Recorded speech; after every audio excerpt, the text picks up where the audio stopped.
como la industria y como el comercio. Bueno, estamos en comunicación con Roberto Feletti, economista. Roberto, buen día, ¿cómo estás? ¿Qué tal? Buen día, Gustavo, ¿cómo están? Buen día a todo el equipo y a todos y todas los que nos escuchan. Bueno, gracias Roberto, como siempre, por atendernos y para analizar, ¿no? Siempre nos interesa mucho que tenés una mirada muy objetiva de esta realidad dura que nos toca vivir y un marco que se va agravando, ¿no? De recesión, de caída del PBI, de indicadores económicos, ¿no?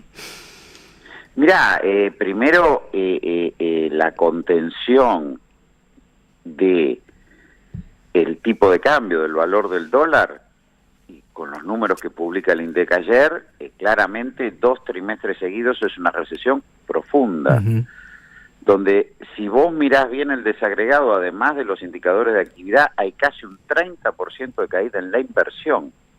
A un gobierno que decía que el sinceramiento de precios, como lo llaman ellos, y la desregulación, etcétera, etcétera, etcétera, y el RIGI, además, el régimen de incentivo, iba a traer inversión. El primer semestre te muestra que la inversión cayó más de un 29% interanualmente. Esa es la primer señal. El segundo punto es que el gobierno presenta un presupuesto, ¿sí?, que apunta a la devaluación fiscal, que reproduce lo que Cavallo hizo hace más de 20 años atrás. Vamos a tener un presupuesto en el cual, como no podemos modificar el tipo de cambio porque no nos están entrando dólares ni aún con el blanqueo, bueno, lo que vamos a provocar es una caída del Estado en la economía, vamos a liberar espacio para el sector privado y eso va a generar el flujo de inversiones.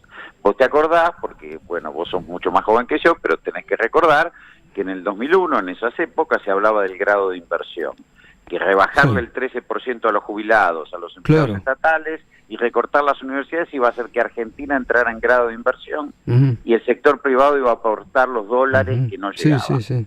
Bueno, acaban de hacer lo mismo.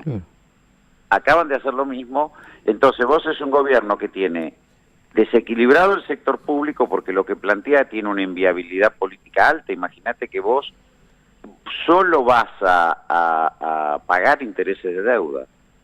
Digo, como prioridad, no hay transferencias a universidades, no hay transferencias a provincias, se desploma el sistema previsional. Ese es un punto para sostener el valor del dólar, ¿no? Una devaluación fiscal. Y el segundo punto es que este mes, que es el último del blanqueo, todavía quedan unos días, vamos a ver qué pasa la semana que viene, era el mes donde el gobierno esperaba mínimamente un incremento de reservas de 3.000 o 4.000 millones de dólares. No ocurrió. Y Caputo tiene que desembolsar 1.500 millones de dólares de intereses en los próximos meses. Entonces digo, no tenés equilibrio fiscal sostenible, porque lo está sosteniendo con una recesión brutal, con las consecuencias que vemos.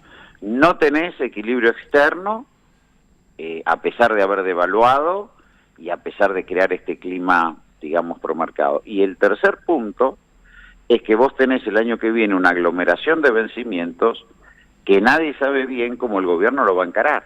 Ahora, no Roberto, reservas. Roberto Juan Trasnoy te consulta. ¿Cómo te vas, Trasnoy? A propósito de esto que decís, el gobierno achica el Estado, el gasto fiscal para intentar compensar que mantiene el dólar, si se quiere, atrasado, como suele decirse.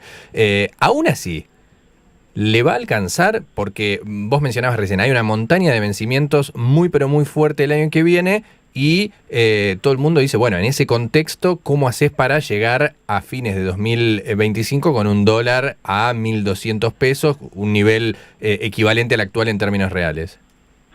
No, el gobierno no pudo acumular reservas en el Banco Central a pesar, como decía antes, que arranca con una devaluación del 118%. O sea, el crecimiento de precios le comió la competitividad del tipo de cambio y no le ingresan dólares. Las reservas están flotando en torno a los 27.000 millones de dólares hace ya varios meses. Y se produce en un momento donde debió haber ocurrido un flujo de dólares importantes por la liquidación de la cosecha. Sin embargo, apenas superó los que se habían liquidado con la sequía. O sea, ese es el primer problema que tiene el gobierno. La oferta de divisas de la cosecha no le entra porque el tipo de cambio no es competitivo. Segundo punto, quiere compensar eso con la cuenta capital, con un flujo de inversiones. Bueno, van a ingresar inversiones. ¿Para eso qué hago? Produzco este hecho salvaje, porque salvaje además desde el punto de vista político es degradante de la democracia, insultó al líder de la bancada opositora, digo, cualquier cosa, pero bueno, presenta una cosa que tiene inviabilidad desde el punto de vista político, porque quiere una devaluación fiscal, porque espera el flujo de inversiones. Si eso no pasa, si no llega el flujo de inversiones, si no logra aumentar el nivel de reservas, va a tener que es lo que en el fondo esperan, apelar al Fondo Monetario Internacional, apelar a la banca internacional, y todo esto recuerda, de nuevo, es triste recordarlo, pero recuerda cuando el gobierno de la Rúa decía, tenemos el blindaje del Fondo Monetario Internacional y hacemos el mega canje, que lo hizo Sturzenegger con Cavallo, porque eso va a permitir evitar el default. Es tremendo, los paralelismos que estás marcando, Roberto. Sí, pero lo están diciendo, si vos escuchás a Caputo, permanentemente filtran noticias que ya viene, que ya llega el acuerdo con el fondo. Que ahora lo tenemos un repo con los bancos internacionales, dicen, y no tenemos que pedir crédito hasta 2026. Suele decir. El otro día Martín Guzmán decía que la va a caputear de nuevo, porque, digo, en estos paralelismos que estás trazando muy bien, Cavallo, la alianza, hay que meter también el Caputo versus Caputo, Caputo de Macri versus Caputo. Bueno, ese es otro tema. De Milei. Vos fíjate que en esas épocas, en el 2001 estaba Sturzenegger, en el 2016-18 estuvo Sturzenegger, está Caputo y por supuesto la siempre omnipresente Bullrich. No, pero digo, en otros métiers, pero digo, claro. Vos lo que tenés acá es que hay una inconsistencia macroeconómica, tanto desde el punto de vista fiscal, porque no se puede presentar un presupuesto en el que solo tenés asegurado el pago de intereses de deuda, como del punto de vista externo, porque vos no podés producir una devaluación de la magnitud que produjiste y no acumulás dólares, a pesar de que el campo se recuperó respecto de la sequía.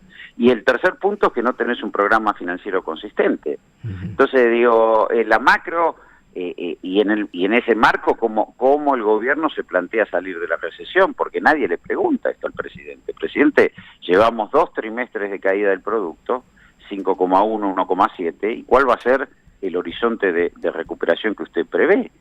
Entonces, estamos en un escenario realmente difícil. Elegir esto es una ayuda externa extraordinaria, que provenga del Fondo Monetario o un salvataje de la banca internacional.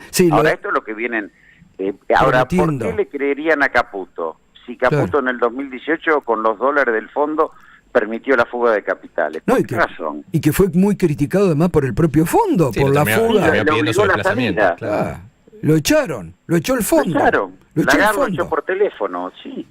Bueno, digo, hay que preguntarse todas estas cosas. Ahora, en ese marco, me parece que también la oposición, yo sé que lo hacemos y todos, y vos permitís espacios muy importantes para que uno lo haga, pero me parece que la oposición tiene que empezar a tomar nota que se puede ir a una situación grave desde el punto de vista social, pero también grave desde el punto de vista macroeconómico, un desorden cambiario y un default de la deuda, en este escenario. Sí, claro, totalmente.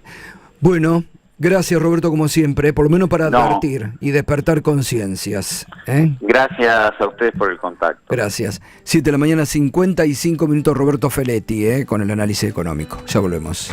Hasta las 10 de la mañana. Escuchalo a Gustavo Silvestre en Radio 10.